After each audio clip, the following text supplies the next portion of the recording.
يو السلام عليكم. من بعد ما جربت الطريقه باش نحضر باستيشيو بهذا الشكل هذا عده مرات، اخيرا لقيت الوصفه وجيت باش نبارطاجيها معكم حيت نتوما عزاز. خذ مقيله دير فيها شويه زيت العود، شويه ديال الكفته، شويه ديال الملحه الفريش وخلطها معها مزيان. من بعد غادي تزيد معها شويه لاكريم فريش، وغادي تزيد معها الموتزاريلا اللي هو السر اللي كيعطي التعليكه ديال الباستيشيو من الداخل، ما كيكونش كيتجبد غير من الفوق.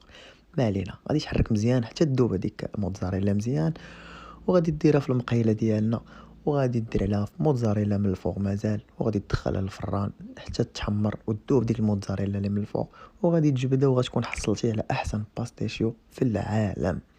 الناس اللي كيشجعوني في لي كومونتير كنبوسكم واحد واحد، صحاب التعليقات الخاويه ودوك العلماء الله يهديكم.